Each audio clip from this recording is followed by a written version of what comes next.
Do you see elements of social realism in the modern films that we have now, like Mona? I think it's called Mona, the one that you analyzed, Mona, Moana. Yeah. and then Frozen, and then Wonder Woman. Yeah. Well, right now we don't. I would say that we're not using social realism for our propaganda anymore.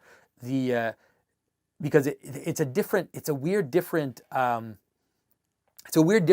than for example early. One of the things that has happened is, let's say, the revolutionary elements of our society, they've actually understood symbolism. They've been the ones who, for the past, let's say, 50 years, have understood symbolism the most. And so they've actually been using, let's say, mythological structures to affect their propaganda. It's very different type Much like of the propaganda. Nazi symbol being what Yeah, was for the sure. swastika was what Yeah, before? swastika was the swastika is one of the most ancient images, one of the most ancient symbols that exist. It's an image that is universal. You can find it in all cultures. You can find it you can go to a church, medieval church, and see swastikas. You can go to a Hindu temple and see swastikas. It's probably one of the oldest images we have. And so they were able to take it, to change it a little bit. They made it, instead of making it straight, they slanted it. I think that the Nazis are a really good example in a way, in the sense that the Nazis, they wanted to co-opt mythological thinking more than others.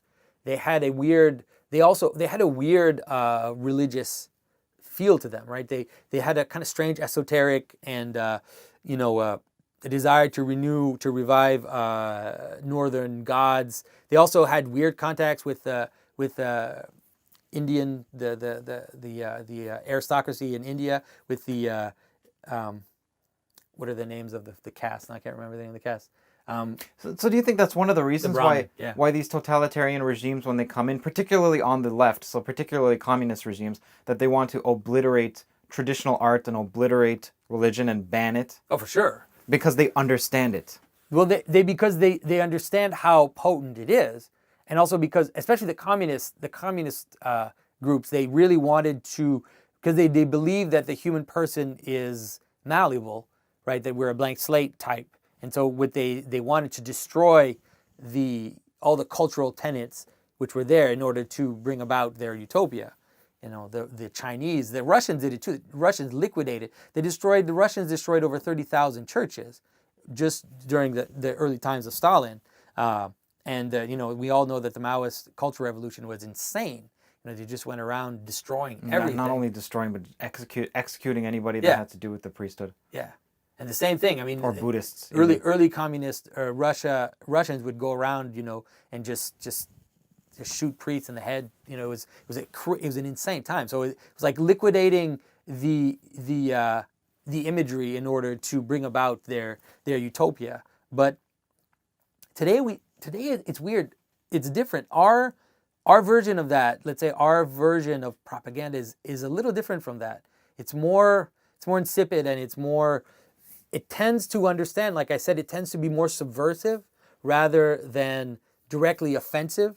In the sense that it's better to show inversions, and to have stories with the notion that the inverted becomes the norm in a way, and that seems to be the way that a lot of propaganda is happening now, and so it's a bit different, and so sometimes it's tricky because sometimes the stories actually end up looking very much like ancient traditional stories. It's often just that they're upside down, or that there's like Shrek is a great example. Shrek is like the easiest example to see where it looks like a fairy tale, but it's actually it's a totally upside down fairy tale.